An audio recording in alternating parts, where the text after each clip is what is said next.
ओम शांति। आज हम 26 मई के प्यारे बाबा के साकार मधुर महावाक्य सुनेंगे। आज की मुरली में बाबा ने श्रीमत पर चलकर श्रेष्ठ बनने के लिए विशेष 3 बातें बताई। एक तो बाबा ने कहा कि पूरा पूरा निश्चय बुद्धि बनना है। दूसरा, बाप की हर आज्ञा का पालन कर आज्ञाकारी बनने का सबूत देना है। और तीसरा, सच्चा सच्चा खुदाई खिदमतकार बनना है। जिन बच्चों में ये तीनों विशेषताएं हैं वो बच्चे ज़रूर श्रेष्ठ ते श्रेष्ठ ऊंच पद के अधिकारी बनते हैं। बाबा ने कहा आपके अंदर सर्विस का बहुत औना, बहुत उमंग रहना चाहिए। ऐसा उमंग हो जो आपको देखकर औरों को भी ये लगे कि हम भी ऐसी सेवा करें। इतना अच्छा नशा और खुशी हो। तो सुनते हैं आज के महावाक्य।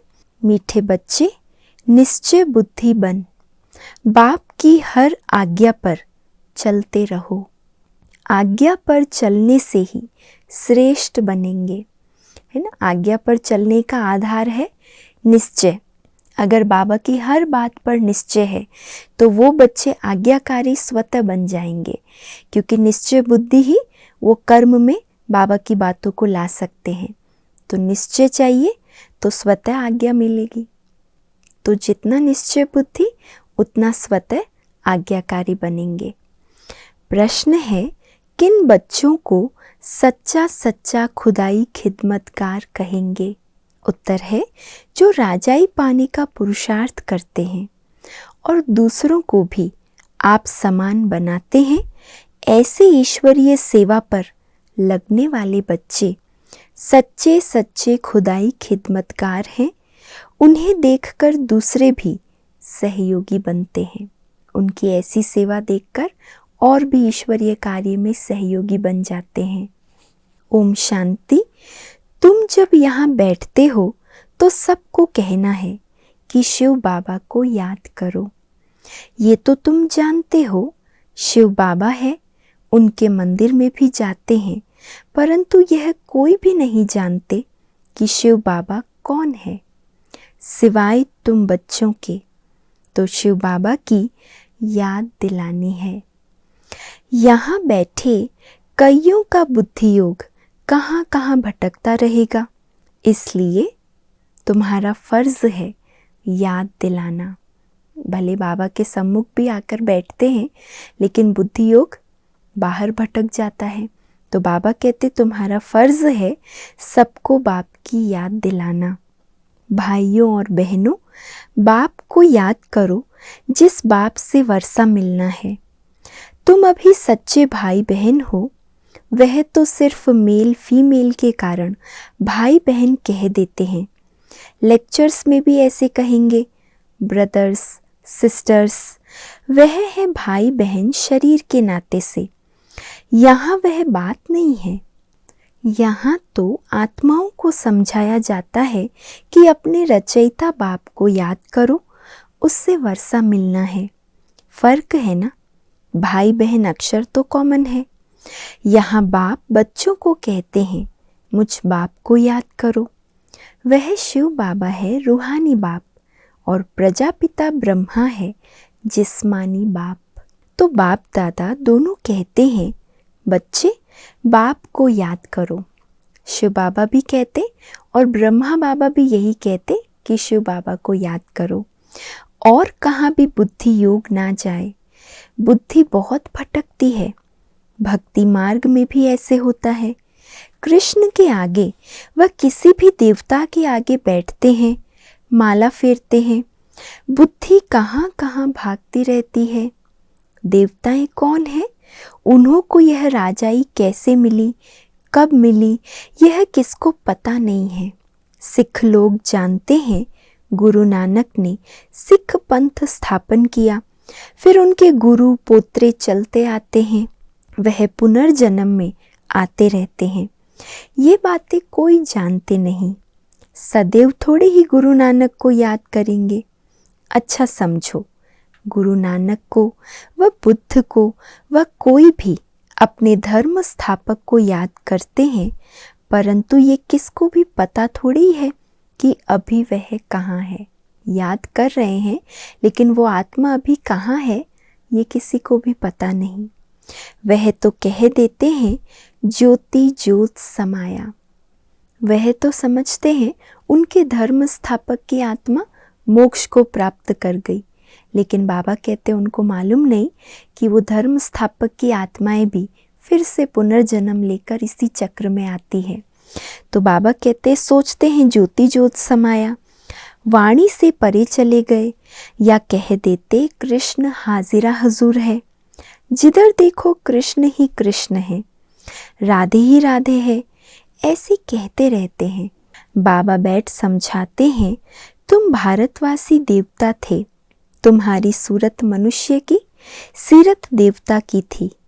देवताओं के चित्र तो है ना, चित्र ना होते तो यह भी समझते नहीं राधे कृष्ण के साथ फिर लक्ष्मी नारायण का क्या संबंध है। ये बाप ही आकर समझाते हैं। तुम कोई को भी समझा सकते हो, यह तो निराकार बाबा हमको समझाते हैं। वास्तव में निराकार तो सभी है, आत्मा निराकार है, फिर इस साकार द्वारा बोलती है। निराकार तो बोल न सके, तुम समझा सकते हो हमारा बाबा सो तुम्हारा बाबा है। शिव बाबा ज्ञान का सागर, शांति का सागर है, बेहद का बाप है, उनको भी शरीर तो चाहिए ना। खुद कहते हैं हम इस ब्रह्मा तन में आता हूँ तब तो इस ब्राह्मण धर्म की स्थापना हो। ब्रह्मा द्वारा रचना होती ही है ब्राह्मणों की, तो बाप ब्राह्मण बच्चों को ही समझाते हैं, लेकिन किसके द्वारा? ब्रह्मा मुख द्वारा। तो बाबा कहते मैं ब्राह्मण बच्चों को ही समझाता हूँ, दूसरे किसको नहीं समझाते, बच्चों को ही समझाते हैं। ऐसे नहीं कि हम शिव बाबा के बच्चे हैं इसलिए भगवान है, नहीं, बाप बाप है, बच्चे बच्चे हैं। पिता कभी बच्चा नहीं बनेगा और बच्चा कभी पिता नहीं बन सकता, इसीलिए बाबा कहते बाप बाप है, बच्चे बच्चे हैं। हाँ, जब बच्चा बड़ा हो, बाप बने, बच्चे पैदा करे, तब बाप कहा जाए। लौकिक दुनिया में ऐसा होता है, बच्चा बड़ा होकर जब उनकी शादी होती है और बच्चे पैदा होते हैं तो बाप कहलाता है। लेकिन यहाँ जब आत्मा परमात्मा की बात है तो आत्मा रूप में हम सदा बच्चे ही रहेंगे, कभी परमात्मा नहीं बन सकते, माना उस रूप में कभी पिता नहीं बन सकते। इनके तो ढेर बच्चे हैं ना, बच्चों को ही समझाते हैं। जो निश्चय बुद्धि है, निश्चय बुद्धि बाप की आज्ञा पर चलेंगे, क्योंकि श्रीमत से ही श्रेष्ठ बन सकते हैं। अभी तुम जानते हो हम उन देवताओं जैसे बन रहे हैं। जन्म जन्मांतर हम देवताओं की महिमा गाते आए हैं। अब हमको श्रीमत पर ऐसा बनना है, राजाई स्थापन होनी है। सब तो पूरी रीति श्रीमत पर नहीं चलेंगे, नंबरवार चलेंगे, क्योंकि बहुत बड़ी राजाई है। राजाई में प्रजा, नौकर चाकर, चंडाल आदि सब चाहिए। ऐसी चलन वालों का भी साक्षात्कार होगा कि यह चंडाल की फैमिली में जाएंगे। जिनकी चलन संगम पर भी ऐसी वैसी है, तो बाबा ने कहा अंत में साक्षात्कार होगा उनका कि अब ये आत्मा जाकर चंडाल की फैमिली में जन्म लेगी। चंडाल एक तो नहीं होगा, उनकी भी फैमिली होगी। चंडालों की भी यूनियन होती है, सब आपस में मिलते हैं। स्ट्राइक आदि करे तो सब काम छोड़ दे। सतयुग में तो ऐसी बात होती नहीं। तुम्हारा एक चित्र भी है जिस पर तुम पूछते हो कि क्या बनना चाहते हो, बैरिस्टर बनेंगे या देवता बनेंगे। तुम्हारी सारी राजधानी स्थापन हो रही है, कम थोड़ी है। बेहद का बाप बेहद की बातें बैठ समझाते हैं, ये बुद्धि में बैठ जाना चाहिए। हम भविष्य के लिए पुरुषार्थ कर ऊंच पद पाएंगे। श्रीमत पर हम श्रेष्ठ ते श्रेष्ठ राजाई पद पाएंगे, और फिर दूसरों को जब आप समान बनाए तब कहा जाए खुदाई खिदमतगार। किसका कुछ भी छुपा नहीं रह सकता है, आगे चल सब मालूम पड़ेगा। कौन क्या पद पाने वाला है, किसने कितना सेवा करके ऊंच पद पाया, ये सब मालूम पड़ जाएगा। इसको ही ज्ञान का प्रकाश कहा जाता है। रोशनी मिलती जाती है। मनुष्यों को कुछ भी पता थोड़ी पड़ता है। बॉम्ब्स भी अंदर बनाते रहते हैं। कोई भी चीज़ रखने के लिए थोड़ी बनाई जाती है। पहले पहले तलवार से लड़ाई चलती है, फिर बंदूक बनाई काम में लाने के लिए, रखने लिए नहीं। कुछ भी नई इन्वेंशन निकालते हैं तो बाबा ने कहा पहले पहले ट्रायल करके देखते भी हैं कि ये सक्सेसफुल होगा या नहीं, लेकिन ज़रूर जब बनाएंगे तो कहीं ना कहीं तो उसका उपयोग करेंगे। रखने के लिए तो ऐसे ही नहीं बनाते हैं, समझते भी हैं इससे मौत होगा। ट्रायल तो की है ना। हिरोशिमा में एक बॉम्ब से कितने मरे थे, उसके बाद देखो फिर कितनी उन्नति की है। एक ट्रायल किया, जब देखा वो तो काम आया तो और कितने बॉम्ब्स बना दिए, कितने ढेर मकान बनाए हैं। अब ऐसा विनाश नहीं होगा जो हॉस्पिटल में पड़े रहें। हॉस्पिटल आदि तो रहेंगे नहीं, इसलिए अर्थक्वेक आदि इकट्ठी होगी। कुदरती आपदाओं को कोई रोक नहीं सकता। चलो कोई बीमारी हुई, एक्सीडेंट हुआ कहीं किसी का, वो तो हॉस्पिटल में आकर डॉक्टर से इलाज ले सकते हैं, लेकिन जब नेचुरल कैलेमिटीज़ आएगी उसको कोई रोक सकता है? उस पर किसी का जोर नहीं, वो तो अपने वेग से आएगी और सब कुछ ख़त्म कर देती है। तो बाबा ने कहा कुदरती आपदाओं को कोई रोक नहीं सकता। कहते भी हैं ये सब ईश्वर के हाथ में है। अब तुम बच्चे समझते हो विनाश तो होना ही है, अकाल पड़ना है, पानी नहीं मिलेगा, सो तो तुम जानते हो। कोई नई बात नहीं है, कल्प पहले भी ऐसे हुआ था। कल्प का ज्ञान तो कोई में है नहीं। कहते भी हैं क्राइस्ट से 3000 वर्ष पहले पैराडाइज था। फिर शास्त्रों में कल्प की आयु लाखों वर्ष लिख दी है। कोई का भी अटेंशन नहीं जाता है, सुनकर फिर अपने धंधे आदि में लग जाते हैं। सुनते समय अच्छा अच्छा कहेंगे, फिर वापस अपने धंधे में लग जाते हैं। तो अब बाप बच्चों को समझाते हैं, अब जल्दी जल्दी पुरुषार्थ करो, याद में रहो तो खाद निकलती जाएगी। तुमको यहाँ ही सतो प्रधान बनना है, नहीं तो सजाएं खाकर फिर अपने अपने धर्म में चले जाएंगे। श्रीमत भगवान की मिलती है, श्री कृष्ण तो राजकुमार है, वह क्या किसको मत देंगे। इन बातों को दुनिया में कोई भी नहीं जानते। प्यार से समझाना है कि शिव बाबा को याद करो। शिव बाबा खुद कहते हैं कि माँ मेकम याद करो, वह भी कल्याणकारी है। और संग तोड़ एक संग जोड़ना है। आत्मा का कल्याण कब होगा? जब बाकी सब संग तोड़ एक बाबा के साथ अपना संग जोड़ेगी। तुम हो भारत का बेड़ा पार करने वाले। सत्यनारायण की कथा भी भारत से ही ताल्लुक रखती है, और धर्म वाले कभी सत्यनारायण की कथा नहीं सुनेंगे। यह सुनेंगे वह जो नर से नारायण बनने वाले आदि सनातन देवी देवता धर्म वाले होंगे, वही अमर कथा सुनेंगे। अमर लोक में देवी देवता थे तो जरूर अमर लोक में अमर कथा से ये पद पाया होगा। एक एक बात याद करने लायक है। बाबा जो सुना रहे वो एक एक बात याद करने लायक है, अर्थात बुद्धि में धारण करने लायक है। एक बात भी बुद्धि में अच्छी रीति बैठ जाए तो सब आ जाएंगे। बाप को याद करना है और स्वदर्शन चक्र ध्यान में रखना है। शिव बाबा के साथ यहाँ पार्ट बजा रहे हैं, फिर जाना है। बाप ही समझाते हैं सच क्या है, झूठ क्या है। सत्य एक है, बाकी सब है झूठ। लंका में रावण था, एक की बात है क्या? सत्युग त्रेता में तो ऐसी बात होती नहीं है। ये सारी मनुष्यों की दुनिया लंका है। यह है ही रावण राज्य। सब सीताएं एक राम को याद करती है, अथवा सब भक्तियाँ सजनियाँ एक भगवान साजन को याद करती है, क्योंकि रावण राज्य है। सन्यासी इन बातों को समझ ना सके। सब दुखी है, शोक वाटिका में है। शोक वाटिका है कलयुग, अशोक वाटिका है सतयुग। यहाँ तो कदम कदम पर शोक है, दुख है। तुमको बाबा अशोक स्वर्ग में ले जाते हैं। स्वर्ग को ही कहेंगे अशोक वाटिका।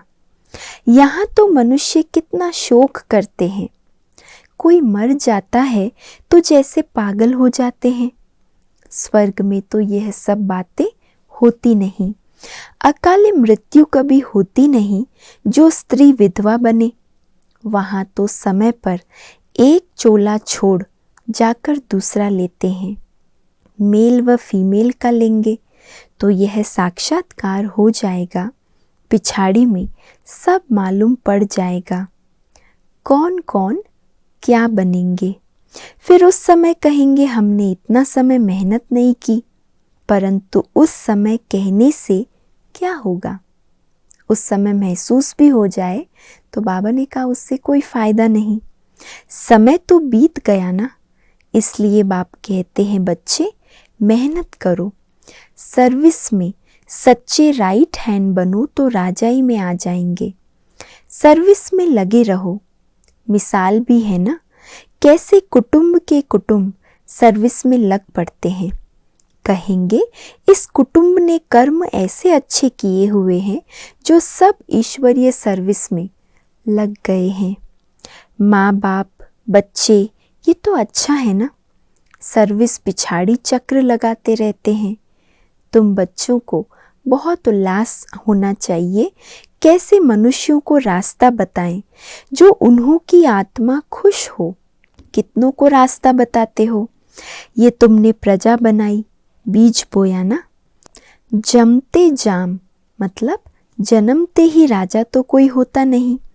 पहले प्रजा के अधिकारी होते हैं, फिर पुरुषार्थ करते करते क्या से क्या बन सकते हैं। तुमको सर्विस पर देख औरों को भी उमंग होगा, हम भी क्यों ना ऐसा पुरुषार्थ करें। नहीं तो फिर कल्प कल्प ऐसा हाल होगा।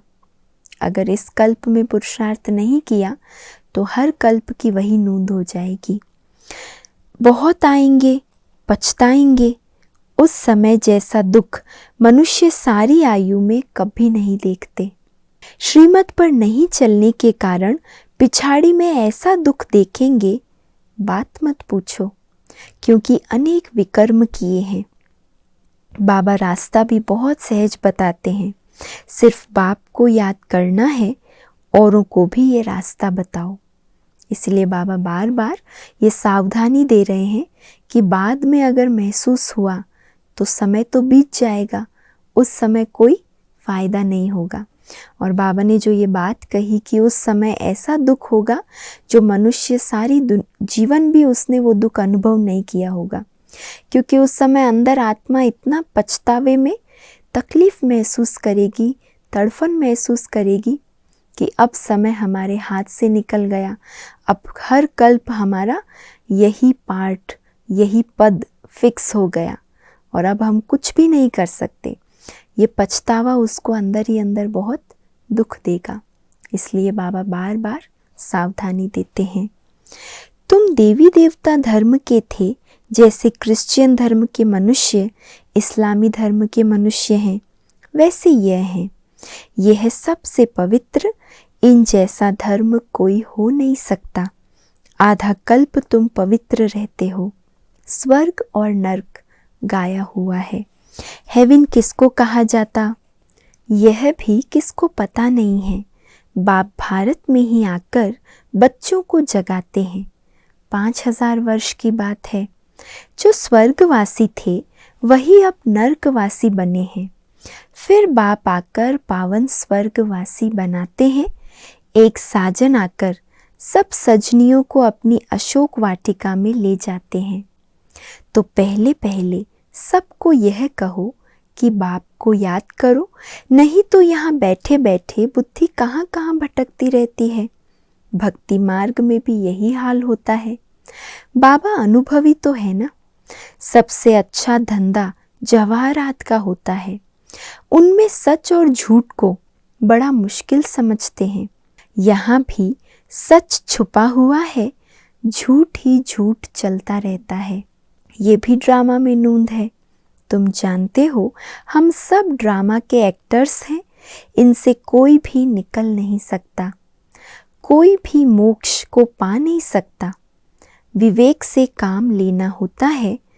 पार्ट में चलते ही जाते हैं, फिर कल्प बाद वही पार्ट रिपीट करेंगे। तुम देखेंगे कैसे मनुष्य मरते हैं, विनाश होना है।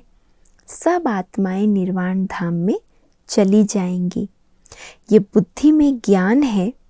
सर्विस पर लगे रहने से बहुतों का कल्याण होगा। जितना सर्विस पर तत्पर रहेंगे अनेकों का कल्याण होता जाएगा। लेकिन बाबा ने उसका भी विधि और आधार क्या बताया। सर्विसेबल बच्चे वही बनेंगे जो बाबा पर पूरा निश्चय रखेंगे। निश्चय बुद्धि ही आज्ञाकारी है और आज्ञाकारी बच्चे ही सर्विसेबल बनते हैं। सारा परिवार ही इस ज्ञान में लग जाए तो बड़ा वंडर हो जाएगा। अच्छा, मीठे मीठे सिकी लधे बच्चों प्रति माता पिता बाप दादा का याद प्यार और गुड मॉर्निंग। रूहानी बाप की रूहानी बच्चों को नमस्ते। और हम सब भी प्यारे बाबा को बहुत प्यार से याद प्यार देंगे। हम सब रूहानी बच्चों की रूहानी माता पिता बाप दादा को याद प्यार, गुड मॉर्निंग और नमस्ते। अच्छा, धारणा के लिए आज मुख्य सार है। पहली पॉइंट है, पिछाड़ी की दर्दनाक सीन से व दुखों से छूटने के लिए अभी से बाप की श्रीमत पर चलना है। आप समान बनाने की सेवा श्रीमत पर करनी है। अभी से बाबा ने खास ये जो शब्द कहा, अभी से श्रीमत पर तत्पर रहना है। क्यों? क्योंकि समय का कोई भरोसा नहीं। समय कब परिवर्तन हो जाएगा, विनाश की घड़ी कब नज़दीक आ जाएगी, मालूम नहीं है। इसलिए जो करना है अभी इसी घड़ी करना है। दूसरा है, सर्विस में बाप का राइट हैंड बनना है। आत्मा को खुश करने का रास्ता बताना है। सबका कल्याण करना है। आज का वरदान है, सदा मर्यादाओं की लकीर के अंदर रहने की केयर करने वाले मर्यादा पुरुषोत्तम भव। सदा मर्यादाओं की लकीर के अंदर रहने की केयर करने वाले मर्यादा पुरुषोत्तम भव। जो बच्चे अपने आप को एक ही बाप अर्थात राम की सच्ची सीता समझकर सदा मर्यादाओं की लकीर के अंदर रहते हैं, अर्थात यह केयर करते हैं। कौन सी केयर? कि मुझे मर्यादाओं की लकीर के अंदर रहना है, अपना पाँव उस रेखा से बाहर नहीं निकालना है। वह केयरफुल सो चीयरफुल मतलब हर्षित स्वतः रहते हैं।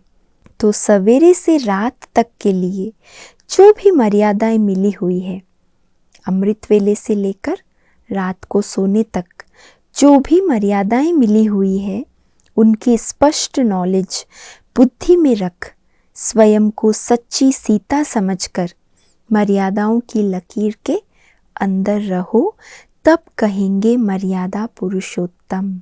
स्लोगन है, सेवा की अति में नहीं जाओ। तो क्या करेंगे? बाबा कह रहे हैं, सेवा की अति में नहीं जाओ, सेवा और स्व पुरुषार्थ का बैलेंस रखो।